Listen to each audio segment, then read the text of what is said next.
Reiko Morikawa hated the rain. It reminded her of cold, damp nights full of regret. But she'd been ordered to Taiko City, once called Seattle by the old Americans, for an urgent meeting of the Sons of War. Taiko City looked more dazzling on rainy nights. There were skyscrapers gleaming in vibrant neon, vying for attention with flashy brand logos.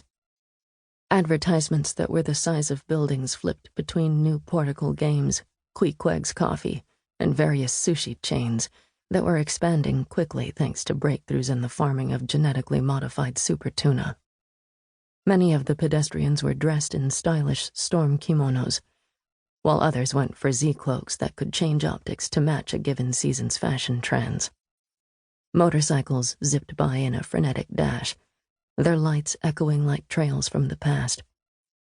Reiko spotted a patrol of two of the newer Anubis-class Mechas that were designed to protect cities so that tragedies like the Kansas massacre could never happen again. She'd lived through the massacre, barely surviving in her East Kansas apartment when the Nazis carried out their sneak attack on the city. Reiko shuddered at the thought.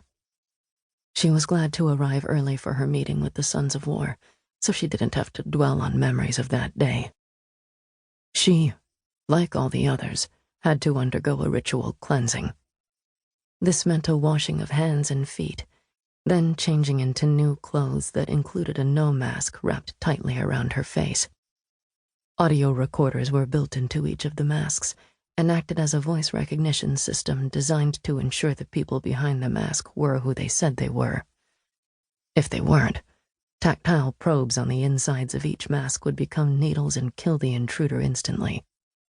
The eye openings in the masks shut as the members were driven to a secret meeting place many kilometers away.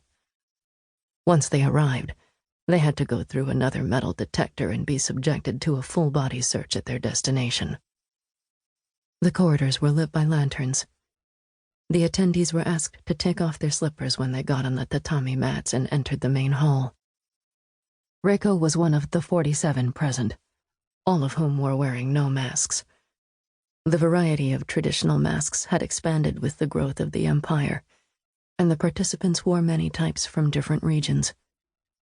The Sons of War usually met in groups of 47, even though there were at least 50 times that number in total. Reiko was wearing an onamen mask, and she spotted several wearing the ghostly onryos. She knew one of them was her friend from her days at Berkeley Military Academy, Daniela Takemi. Daniela had been the one who'd recruited her to the Sons of War, and her roommate when the Nazis had attacked Kansas. "Nice mask," Daniela said. Reiko replied, "You look very creepy in yours." "We need all the ghosts we can get on our side," Daniela replied. "So we can scare the crap out of our enemies?" "Hopefully a lot more than just scaring." Reiko's attention quickly went to the member who was wearing a George Washington face mask, white wig, and colonial hat. It was a strange choice considering that the leader of the Sons of War, General Noboru Yamaoka, had vanquished the GW threat over a decade ago in the Irvine Trap. Was there a special significance to its presence at this meeting? There very well could be, since pomp and drama were an important part of these ceremonies. "Weird, right?" Daniela asked when she noticed the subject of Reiko's attention. "We should tar and feather them." Reiko grimaced. "Don't be so nervous," Daniela said. "We've been waiting a long time for tonight."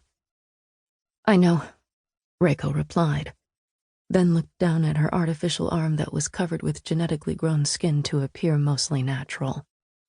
She flexed her fingers and said, "It feels like it's been forever since Kansas." "Forever and a half. But it'll be over soon." Reiko wasn't so sure.